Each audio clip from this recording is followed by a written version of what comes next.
Kalau dibilang pengajaran TK itu gampang, itu sebetulnya tidak. Kalau di luar negeri itu profesor banyak yang ngajar di TK. Oh, saya pernah mengalami 2 kejadian luar biasa, yang itu saya malu sebagai orang tua. Hmm, Pertama, ketika pernah jalan gitu, mm-mm, waktu waktu TK, Kenzi masih TK itu. mm-mm, Waktu itu naik motor, saya nggak sengaja membuang sampah yang ada di dashboard motor itu. mm-mm. Kemudian Kenzi bilang, "Ayah, jangan, itu nanti bikin banjir," gitu. Su-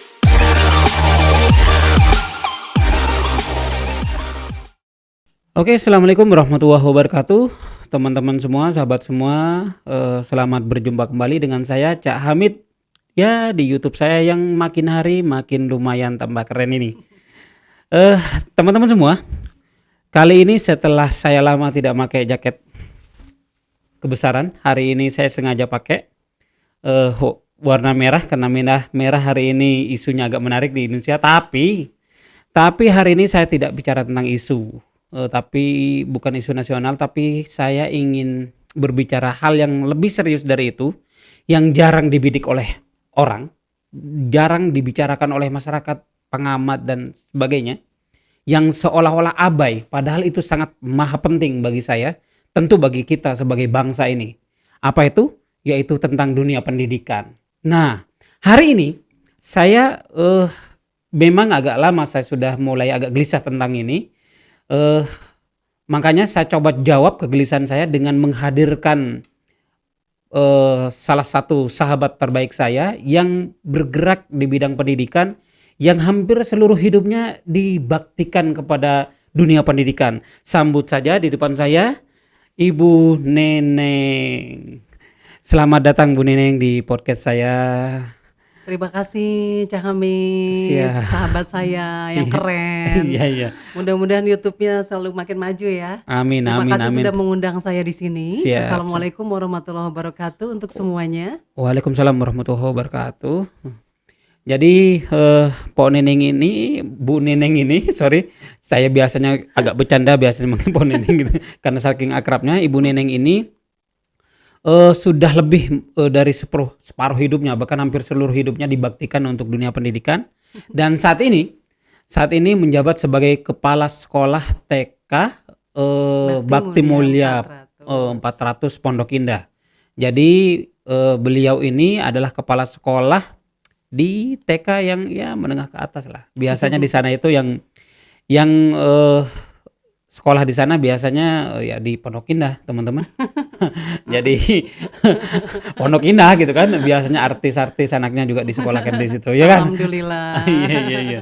Artinya ini penting dan saya kira relevan untuk dihadirkan, dan saya memang tidak hanya ini, nanti ke depan ada 2-3 episode lagi yang akan saya coba khusus akan membicarakan tentang dunia pendidikan ini. Dan saya awalin pada podcast kali ini menghadirkan kepala sekolah yang khusus. Kenapa kemudian saya milih TK gitu? Yang saya hadirkan pertama karena sebetulnya dengan COVID ini, dalam bayangan saya yang paling agak kesusahan dengan daring segala macam adalah TK. Betul sekali, betul. Betul kan? Betul, betul. Iya, karena mungkin dampak pertama seolah-olah nggak penting, padahal itu sebetulnya maha penting karena TK itu adalah fondasi utama, betul nggak? Betul sekali. Betul, betul. Nah, Betul oleh sekali. karena itu makanya teman-teman yang baru bergabung jangan skip, tonton menit per menit, detik-detik per detik pembicaraan ini, karena ini saya yakin isinya akan menjadi daging semua, akan berbobot semua, akan menjadi madu semua. Dan terutama bagi teman-teman yang mungkin punya anak masih mau sekolah atau yang baru berencana bikin anak. Nah, ini bagaimana? Coba ikutin. Termasuk yang mau nikah ya. Nikah bikin anak juga kan akhirnya kan. Jadi teman-teman tonton YouTube ini, jangan skip karena ini pembicaraan yang insya Allah akan berkualitas. Jadi sebelum dimulain, Po Neneng, Bu Neneng, saya agak serimpet ini. Ibu Neneng, gimana? Sampai sekarang sudah mulai tatap muka apa belum di Bakti Mulia? Belum, belum, Belum, belum. belum. Kita akan menyiapkan, sedang menyiapkan. Karena semuanya sedang masih online. Masih online. Masih online. Sedang Hmm. dipersiapkan, insya Allah Juli kita sudah mulai PTM, Oh, oke. pembelajaran tatap muka terbatas. Oh, terbatas. Oke. Terbatas itu seperti apa kira-kira? Ya, terbatas bukan hanya masalah waktu, juga kondisi menyesuaikan di era tatanan baru ini ya. Tentu saja dengan protokol kesehatan itu disiapkan, seperti jaga jarak tetap kita lakukan, kemudian memakai masker, jarak antara teman itu 1 meter per orang. Oh, 1 meter. Kemudian masuk juga dengan prokes yang ketat. Sebelum masuk di gerbang itu sudah disemprot disinfektan, kemudian cuci tangan, dan ada termogan. Kalau termogan itu memang sudah kita lakukan sebelum pandemi ini. Oh, sebelum pandemi. Oh, Sebelum pandemi jauh kita sudah melakukan termogan. Jadi anak masuk kita tetap melakukan termogan terlebih dahulu. Kalau anak-anak di atas 37,5 derajat maka anak tidak bisa masuk. Itu sudah dilakukan sebelumnya, sebelum pandemi. Ternyata sekarang dilakukan semua betul. sekolah. Semua malah tidak Betul, hanya betul. sekolah, Iya, di pusat pertokoan segala macam, mall sekarang pakai itu. iya betul. Oh, oke. Jadi selama ini berarti kan masih tetap via virtual ya. Betul. Apa yang dihadapin, kendalanya yang dihadapin? Kalau awal-awal di pandemi, kita kan mulai pandemi itu Maret ya Cak Hamid ya. Nah, pandemi itu kita semua terkaget. Bukan hanya guru, orang tua, bahkan anak-anak juga yang konsep awalnya memang sekolah itu ya sekolah, dilakukan di sekolah gitu. Kemudian kita kan berubah, semuanya harus siap. Nah, awal-awal kita memang terkaget-kaget.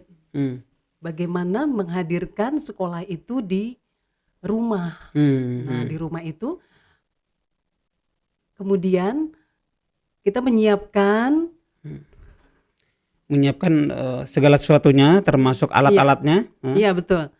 Kemudian kita membuat strategi setelah pembelajaran di awal tahun pembelajaran, melakukan strategi-strategi seperti penyediaan Zoom, kemudian guru-guru juga di briefing atau dibekali oleh teknologi, ya. kemudian Karena belum tentu ya setiap guru udah ngerti Zoom segala macam. betul. Nah itu dibekali dengan pelatihan-pelatihan teknologi, kemudian juga memahami konsep tentang pendidikan. Jadi semua adalah guru, bukan cuma guru tapi semua guru, orang tua murid termasuk guru juga. Nah ini juga yang menariknya di sini adalah bukan hanya orang tua, kadang kan orang tua juga sibuk. Jadi yang belajar juga itu pendampingnya seperti pengasuhnya, menemani di Zoom itu ya. Bagaimana dia mengakses internet, menyalakan Zoom Meet ya. Dan kemudian kita di langkah-langkah yang kita lakukan itu pemberian materi itu kita upload di Google Classroom. Nah di situ di Google Classroom itu ada langkah-langkah pembelajaran. Nanti orang tua melihat bagaimana pembelajaran, cara-caranya Kayak hari itu. bikin simulasi atau betul. termasuk video-video berarti ya. Video-video diupload semuanya di Google Classroom. Nah kemudian yang dilakukan juga pemberian home learning kit. Home learning kit itu diberikan setiap 1 bulan sekali. Kemudian orang tua mengambil di sekolah. Kenapa ada home learning kit juga? Karena kan TK. TK itu harus drill. Pembelajarannya harus drill ya kan Cak Hamid.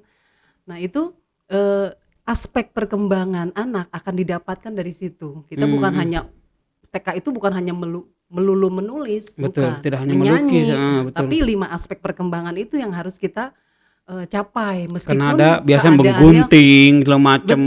betul. Motorik halus, motorik kasar, pengembangan bahasa, kognitifnya anak, cara berpikirnya kita harus stimulasi terus. Kemudian moral agama yang tidak kalah penting juga, karakter. Nah ini yang karakter itu yang memang terkendala juga. Nah itu pasti kan nggak bisa lewat Zoom yang seperti itu kan. Anak-anak biasanya interaksi biasanya ya.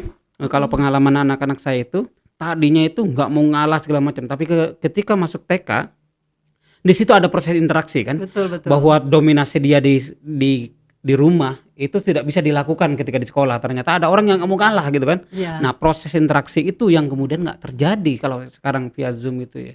Betul sekali, karena memang pembiasaan anak, karakter anak itu kan setiap hari dilakukan oleh guru. Betul betul. Nah, itu Doa kayak keterbatasannya. gitu-gitu Kalau ya. doa masih bisa Oh di bisa. Zoom setiap hari. Cuma yang untuk berbaris, Oh iya betul. mengantri, sabar menunggu Iya disiplin giliran, kayak gitu-gitu ya. disiplin, menjaga kebersihan, kebangsaan. Iya lah, Walaupun karena tekad juga tetap ada kebangsaan, upacara juga tetap ada. oh iya betul. Sehari-harinya. Nah, itu pasti kalau kemudian ini berpanjang ya, kira-kira kalau panjang itu akan poin-poin tadi itu kan akhirnya nggak akan didapatkan oleh siswa berarti ya. Kalau sejauh ini orang tua sangat berterima kasih kepada guru-guru ya, karena tidak menghilangkan. Alhamdulillah aspek-aspek perkembangan itu tetap ada. Oh tetap ada. Tapi memang kurang kalau untuk pembiasaan karakter secara umum ya, bukan hanya TK. Iya. Secara umum karakter itu yang terus harus dibangun.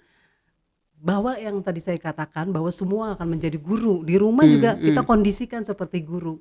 Nah, yang seperti hambatan misalnya anak aktif gitu kan.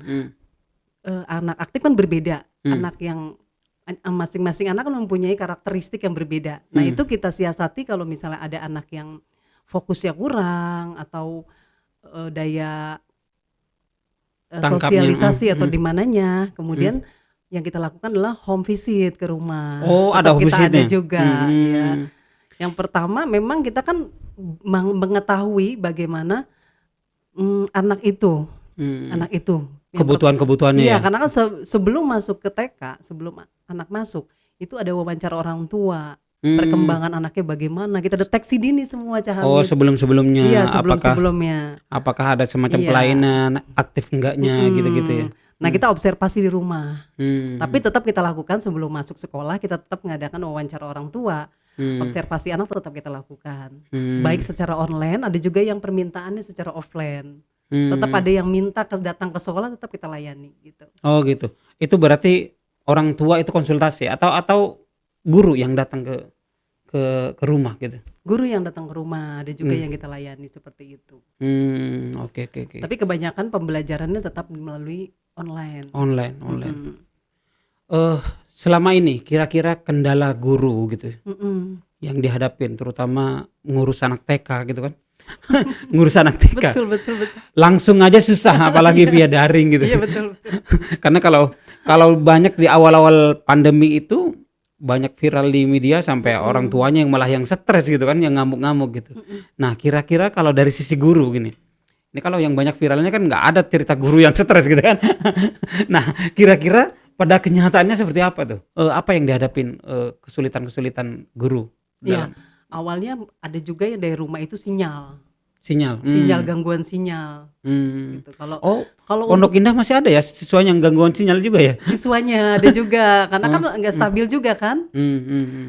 Tapi kelama-lamaan sih nggak, kesini-sininya sudah banyak hambatan-hambatan itu sudah diatasi. Yang pertama-tama masuk itu di tahun ajaran baru 2020-2021 itu, ketika Zoom itu ada yang tidak ada di situ, tiba-tiba guru muridnya ada 15 itu yang belajar, khususnya yang usia 2-3 tahun itu sambil ngedot. Oh gitu. Sambil minum, sambil tiduran gitu. Oh gitu. Ada yang juga menghilang. Lama-lamaan sih sudah terbiasa. Ternyata seperti ini. Bahkan mereka kalau libur tuh kapan sih masuk lagi gitu. Oh gitu ya.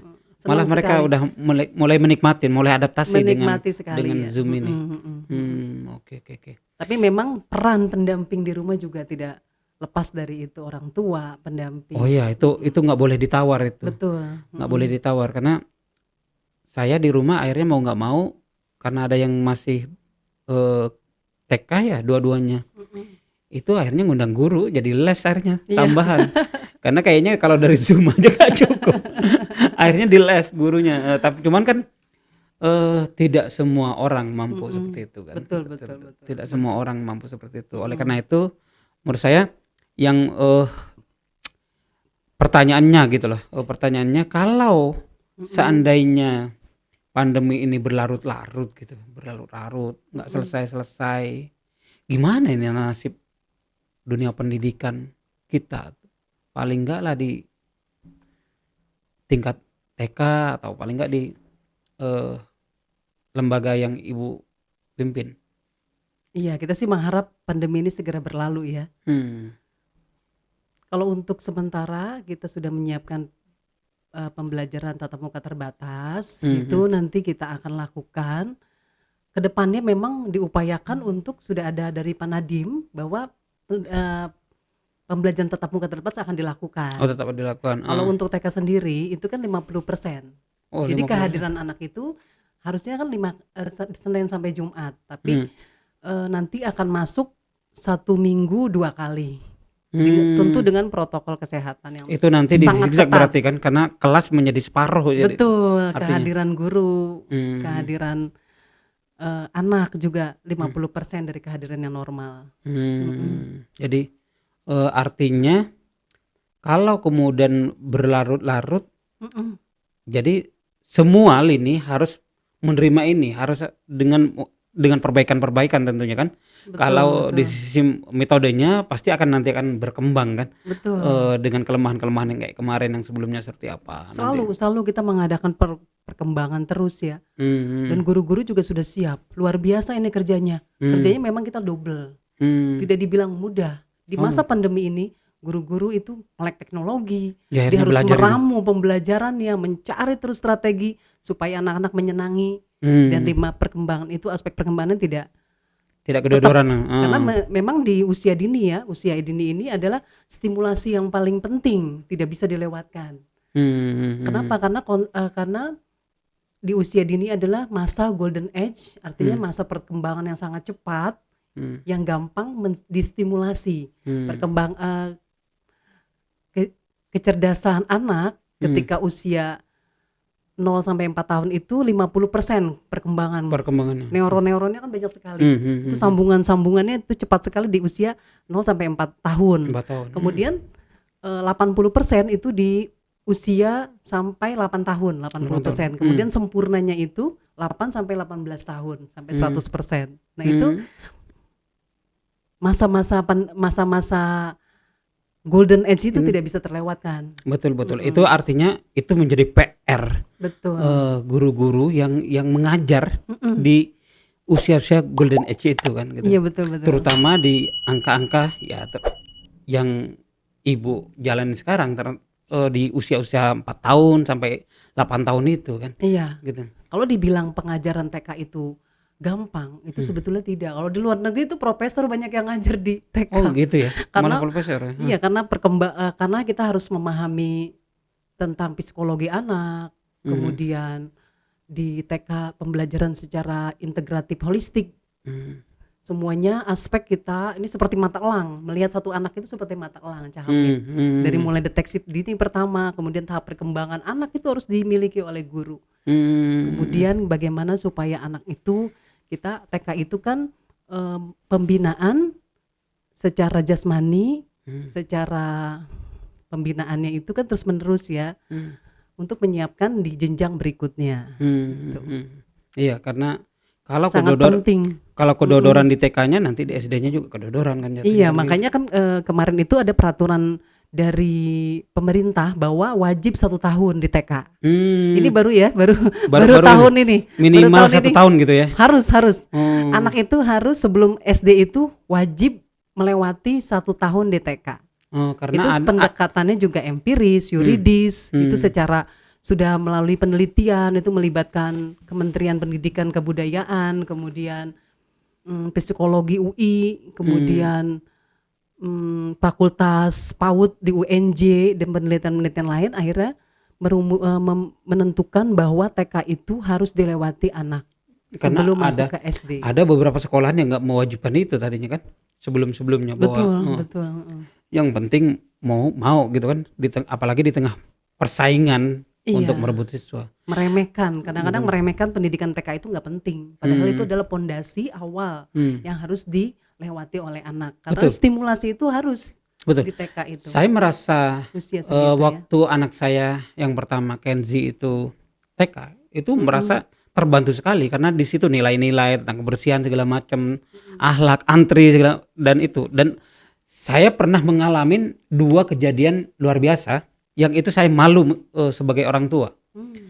Pertama, ketika pernah jalan gitu, waktu TK, Kenzi masih TK itu. Waktu itu naik motor, saya nggak sengaja membuang sampah yang ada di dashboard motor itu.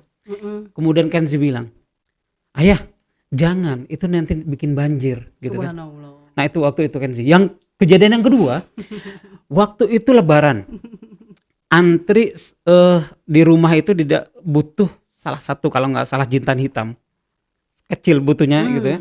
Malam itu di rumah lagi mau masak kekurangan itu, akhirnya saya ke salah satu supermarket. Antrian panjang dong, malam Lebaran gitu, malam takbiran itu antrian panjang. Sementara saya butuhnya cuma segitu. Nilainya cuma 3.000. Antri harus sekitar 15-17 orang yang penuh keranjang semua. Nah, saya Padahal kemudian cuma itu aja. 3.000 gitu kan. Karena otak saya kemudian nakal saya kemudian jalan gitu kan. Saya nyuruh Kenzi, "Ken, antri aja ke depan, Den. Langsung kamu yang beli," gitu kan. Kenzi langsung, "Ayah, nggak boleh itu." "Ayah, itu nggak boleh itu." Ini ayahnya antri." harus belajar dari anaknya Nah nih. itu artinya. Ayahnya dulu TK nggak nih? nah itu sejak itu saya bilang, wow, ini penting gitu. Penting memang. Makanya saya berpikir seolah-olah sekarang kan nggak membicarakan dunia pendidikan ini, banyak orang nggak membicarakan ini, nasib kita sebagai bangsa itu menurut saya akan dipengaruhi oleh seberapa besar teman-teman guru, kepala sekolah dan dunia pendidikan yang lain cepat mengadaptasi pola pembelajaran yang efektif. Karena tentu kan ini kan pandemi ini baru bagi kita gitu kan. Zoom juga baru, tidak hanya jangankan tadi dibilang jangankan anaknya, jangankan orang tuanya, gurunya juga masih awal-awal gaptek juga gitu kan. Betul. Karena begini ya. Karena memang guru senior itu pun yang sudah mengajar.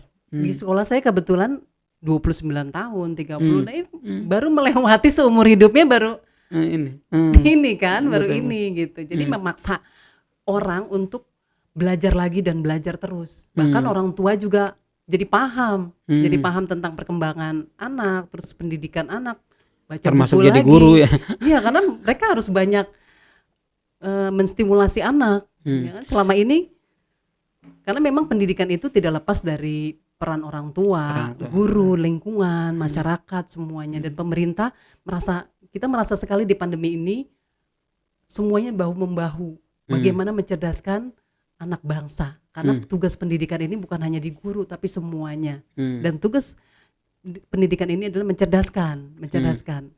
Banyak sekali alhamdulillah yang menjadi perhatian juga untuk di daerah-daerah ya, Cahamit. Internet yang sinyal tidak ada, internet ada, duitnya nggak ada. Iya. gitu. Bahkan bukan hanya di menengah ke bawah, tapi juga menengah ke atas juga banyak yang terkendala dengan pandemi ini. Banyak juga yang karena dampaknya. Bisnis mereka juga terpukul kan. Betul. Menengah atas semua pun juga. lini, hampir semua lini. Iya. Nah, kalau terdampak itu, ini kan tahun ajaran baru nih. Iya. Gitu. Gimana? Ada nggak dampaknya ini? Pendaftaran yang tadinya sekian menjadi sekian, ada nggak gitu? Kalau untuk TK memang banyak terdampak juga. Bukan hanya di sekolah kami juga, beberapa sekolah juga yang mengalami penurunan. Hampir semua Hampir sih. semuanya TK seperti itu. Nah, berapa persen itu penurunannya? Kalau untuk di sekolah kami alhamdulillah masih tetap bertahan. Gitu, alhamdulillah kita kan memang sudah 35 tahun ya. Gitu. Tapi memang mengalami penurunan iya. Ada penurunan. Betul. Dan itu memang kita harus mencari jalan lagi. Ada juga yang sekolah mengadakan home care gitu, memberikan pelayanan ke rumah door to door, ada juga seperti itu. Supaya gurunya juga tetap mengajar gitu. Iya kan, kalau menurut saya sih kalau sekelas Bakti Mulia aja terdampak, apalagi yang di bawah gitu ya. Tapi tentu mungkin beda-beda ya. Tapi secara umum mungkin ada dua persoalannya. Bisa jadi karena orang masih takut untuk masuk gitu. Betul. Kan, khawatir bahwa anaknya nanti ngebonding gitu, gulet-guletan segala macam. Sedangkan salah satunya mungkin ada membawa virus gitu. ada juga mungkin yang memang secara ekonomi terdampak. Iya, betul betul betul. Jadi kira-kira bagaimana bagusnya sekolah itu untuk meyakinkan umpamanya bagi orang seandainya nanti nih tatap muka ini secara terbatas sudah dilaksanakan, bagaimana meyakinkan orang tua mereka itu tidak was-was untuk memberangkatkan anaknya ke sekolah. Karena saya jujur kalau masih itu bukan kewajiban kayaknya saya nggak berangkatin itu.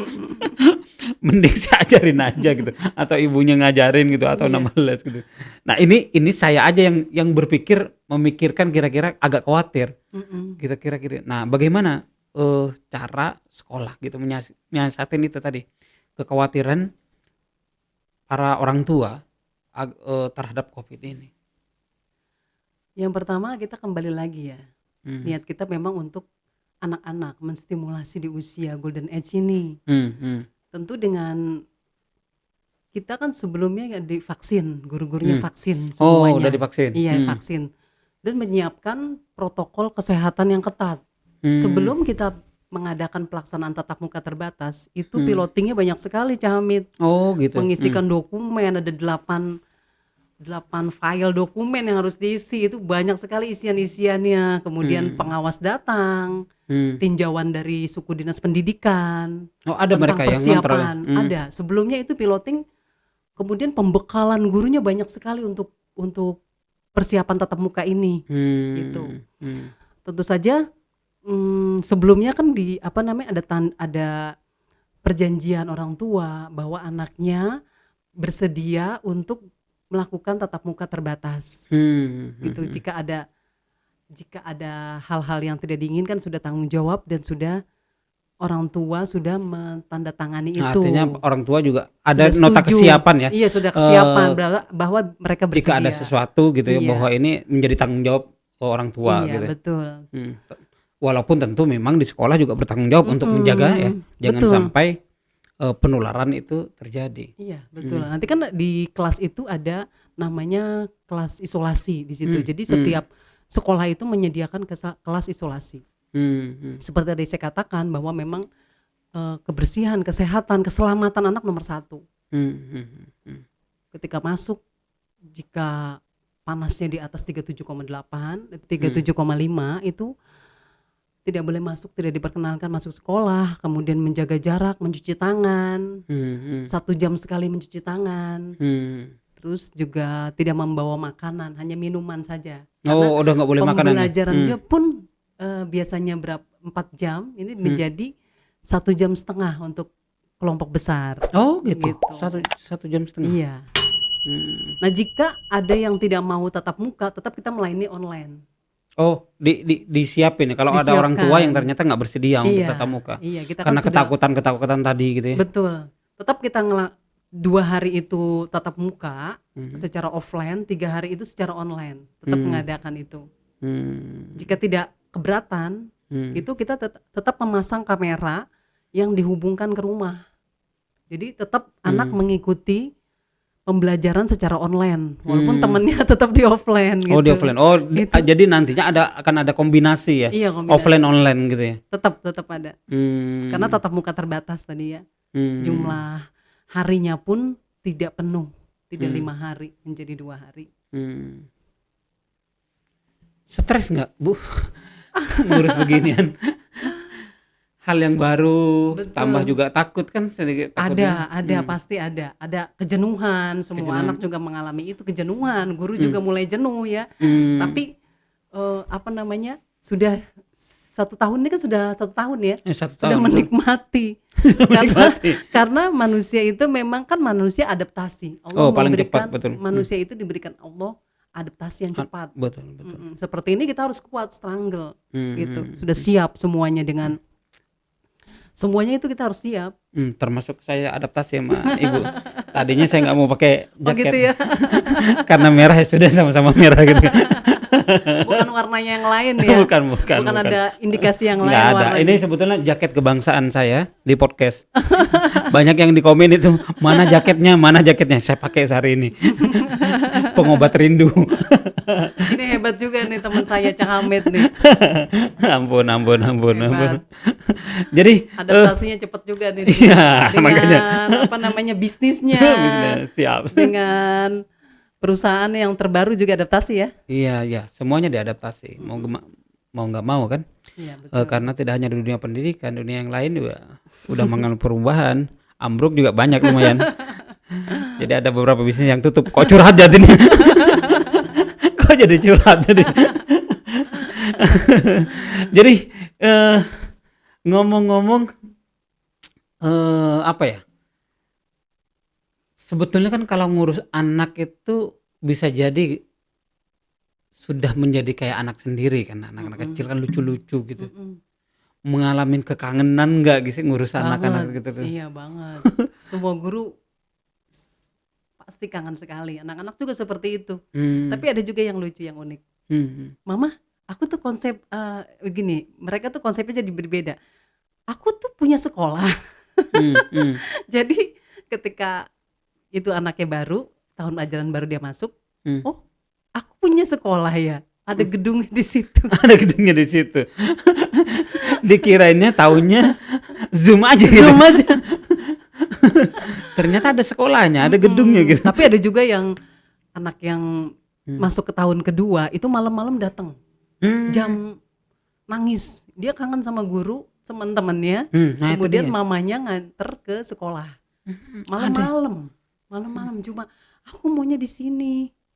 Akhirnya difoto langsung aku sudah ada di sini Bu Guru gitu kan. Jadi kangen sekali. Mamanya nganter malam-malam. Luar biasa. Iya karena pasti kan. Mereka itu berteman tadinya bareng-bareng, itu pertemanan yang lebih besar pertama kan. Biasanya mungkin terbatas kalau apalagi di Bakti Mulia di daerah Pondok Indah mungkin dengan kakaknya, saudaranya sama PRT palingan gitu kan. Dengan PRT ini ada teman-teman yang sebaya yang lebih banyak gitu kan. Ada figur lain yang menjadi orang tua yang lain ya, jadi ibu guru pasti itu. Makanya saya tanyain tadi, kangen nggak gitu? Rupanya sampai ada yang seperti itu yang datang malam-malam. Itu banyak. Tiba-tiba, Mama aku mau ke sekolah, diantar. Cuma hanya di gerbang, kita kan memang nggak menerima boleh masuk. ya. Kadang juga itu yang awal-awal, kita sekarang sudah bisa Boleh masuk. masuk. Kalau ada yang mau lihat gitu-gitu, datang ke sekolah. Jadi anak-anak melankolis juga ternyata. Iya. Dalam pembelajaran Cak Hamid, di dalam pembelajaran juga kita tetap mengadakan intrakurikuler, tetap kita adakan. Itu pembelajaran sentra tetap kita adakan, karena kan di Apa aja tuh biasanya? sentra itu biasanya kan kita moving, ini tetap kita lakukan. Senin di sentra persiapan, kemudian sentra agama. Oh iya. Berpindah-pindah dengan guru yang berbeda, itu tetap kita hadirkan. Kemudian pembelajaran ekstrakurikuler tetap kita hadirkan, pembelajaran musik, drum band tetap ada secara online. Gimana caranya itu? Iya, aneh kan? Ngadain itu. Nah ini yang lucunya, yang uniknya juga, drum band itu alhamdulillah sudah sampai 1 lagu. Itu kan harus mengharmoniskan. Iya betul. Semuanya harus harmonis, itu secara online dilakukan. Wow. Tentu dengan strategi yang Betul. BM punya. Iya. Tahun kemarin kita juara nasional banyak untuk di drum band prestasi kita. Kita selalu juara nasional. Kemudian yang ketiga, kokurikuler tetap kita hadirkan seperti virtual, outdoor, jalan-jalan ke Lembang, Park Zoo, kemudian jalan-jalan ke Kuntum, kita tetap mengadakan secara virtual. Kita syuting. Oh, tentu gitu. dengan teknologi ya. Ini penguasaan IT. Itu penting. Iya, penting sekali dengan IT yang tinggi. Kemudian manasik haji tetap kita adakan juga dengan green screen. Gitu. Tetap kita adakan, kita hadirkan. Luar biasa sekali. Jadi bisa-bisa kalau seandainya ini walaupun dengan keterpaksaan awalnya kan, kalau seandainya masih 2 tahun lagi, lama-lama mungkin di 2030 sudah nggak ada sekolah, jangan-jangan via Zoom semua. Iya kan, sudah Karena tetap aja dulu awal-awal masih ada BlackBerry segala macam, tadinya kan email harus ke warnet segala macam, mulai dari tangan. Sekarang malah lebih jauh lagi perubahannya. Iya Dan betul. tentu di dunia pendidikan juga adaptasinya juga dahsyat juga. Betul banget, banget. Harus Sekarang yang dulu nggak terpikir memvideokan jalan-jalan sekarang memvideokan gitu ya. Jangan-jangan gurunya bikin vlog gitu. pentas seni juga dilakukan secara online juga. Secara Pentas online juga? seni, graduation ya kan, semuanya dari mulai TK, SD, SMP, SMA. Kalau Semua graduation banyak, ada yang termasuk mahasiswa juga kan biasanya wisuda juga via online gitu ya. Tapi kalau sampai pentas seni, jalan-jalan itu juga dibikin gitu. Iya Luar semua biasa itu. harus ada, tetap menghadirkan. Apalagi kalau support teknologinya makin canggih, Iya, ada 3D tim namanya kan. Pakai itu seolah-olah bener-bener ikut menikmati, luar biasa juga. Sama TV-nya support terhadap itu gitu. Teknologinya 3D, 4 dimensi malah bisa merasa kayak kecipratan air gitu. Kayak nonton bioskop gitu. Iya, Iya iya iya. bisa Iya. mengarah ke sana. Iya, bisa ngarah ke sana. Nah, pertanyaan terakhir. Bagaimana harapan Ibu mbaknya? Mm-mm. Kedepannya ini harapannya bagaimana terhadap dunia pendidikan agar kemudian tadi kendala-kendala bisa diatasin, terus kemudian proses kualitas pembelajaran juga bisa maksimal gitu. Mungkin support dari pemerintah atau gimana gitu. Betul. Hmm. Harapan kita pandemi ini segera berlalu ya. Oh itu Pak, semua itu berarti semua harapannya. Harapan kita. Harap karena pandemi ini bisnis hancur, asmara Indonesia lebih terputus, katanya ada yang punya asmara terputus gara-gara itu. Indonesia lebih baik lagi, Amin. anak-anak juga sudah menghirup kebebasan Iya, masuk betul, tatap betul. muka. Betul, gitu. karena bagaimanapun ngebonding dengan teman-teman, Iya, berbeda tetap. ngeruntel, golet-goletan gitu ya, Iya, itu nggak bisa digantikan. digantikan. Ketemu fisik itu nggak bisa digantikan. Betul. Tetap tatap muka tetap Iya. penting, harus ada gitu kan. Mm-mm. Jadi oleh karena itu mungkin apa ya? Ya memang jawabannya memang satu, pandemi harus berakhir. Iya nggak? Pandemi harus berakhir.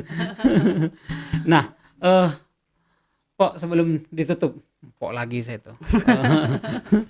Karena saya panggilan bercanda. Bu, jadi kan ini ngajar di menengah atas gitu ya, menengah atas. Terus kemudian tentu kalau yang banyak beredar itu kan di video-video dulu bagaimana orang tuanya yang stres itu biasanya ibu-ibu menengah bawah gitu. Ada nggak sih menengah atas juga yang mengalami seperti itu? Ada, Ada. bukan hanya ini nggak milih-milih ya semuanya. Saya bilang tadi dampaknya semua lini terdampak. Iya. Semua tuh terdampak. Iya iya iya. Yang pasti harapan tetap harus Iya, tinggi, tetap. pembelajaran harus tetap Harapannya berjalan tetap berjalan, kemudian hasilnya juga maksimal. maksimal. Bahu membahu semuanya bekerja sama untuk anak-anak kita Indonesia yang lebih baik lagi untuk pendidikannya. Betul betul. Amin amin amin amin. Yang pasti juga peran serta orang tua di rumah yang juga nggak boleh ditawar. Tadi dibilang bahwa karena pendidikan ini kalau dulu hanya omongan tuh. Iya, Oh, butuh didikan orang tua, perhatian. Kalau sekarang kalau nggak dibantu orang tuanya nggak terjadi tuh Zoom segala macam itu. Artinya tetap butuh peran serta orang tua. Jadi teman-teman semua, mungkin ini video kita kali ini tentang dunia pendidikan, lika-likunya seperti apa. Yang pasti kalau dari Mendikbud sudah memerintahkan untuk di bulan Juli sudah sebagian tatap muka terbatas ya, gitu. insya Allah. Itu pun menurut saya masih bersyarat kalau COVID-nya tidak bertambah. Kalau tambah parah pasti akan diubah lagi. Jadi dan artinya kita mesti harus bersabar untuk kemudian bersabar, berikhtiar agar kemudian dunia pendidikan ini segera pulih kembali. Karena saya betul-betul khawatir, betul-betul worry terhadap dunia pendidikan kita. Kalau dulu kita memperkirakan Indonesia itu akan mencapai usia emas, akan mencapai kemajuan di 30 tahun lagi, 40 tahun Ya. lagi, kayaknya dengan pandemi ini mungkin akan bergeser gitu, akan berkurang karena sudah setahun ini saya yakin dunia pendidikan kualitasnya menurun, tidak hanya di tingkat bawah, sampai di perguruan tinggi pun juga kadang maaf kata gitu ya, pendidikannya cuman asal jalan aja gitu. Itu keluhan dari teman-teman yang kuliah gitu-gitu. Jadi menurut saya ini menjadi PR kita bersama, tidak hanya dari Bu Guru, tapi juga dari kita sebagai bangsa, sebagai orang tua, agar kemudian generasi bangsa kita itu bisa terselamatkan karena COVID ini. Mungkin Amin, itu saja amin. teman-teman semua. Eh, Kurang dan lebihnya saya mohon maaf, dan teman-teman sekali lagi saya mengingatkan yang belum subscribe monggo di-subscribe. Yang belum kalau ada masukan-masukan, ada kritikan-kritikan, kritik pedas pun nggak apa-apa. Itu keripik ya. Kritik kritik yang pedas pun nggak apa-apa gitu disampaikan ke kita. Insya Allah kita akan coba memperbaiki dengan tim di sini, tim kreatif kita. Dan nanti juga kita akan coba mix karena ini sudah boleh tidak puasa lagi. Nanti mulai video berikutnya kita juga akan coba keluar dari studio ini biar kemudian teman-teman tidak bosan. Sekali lagi teman-teman, subscribe dan like and share. Assalamualaikum warahmatullahi wabarakatuh. Waalaikumsalam warahmatullahi wabarakatuh. Terima Terima kasih kasih, banyak. Cak Hamid.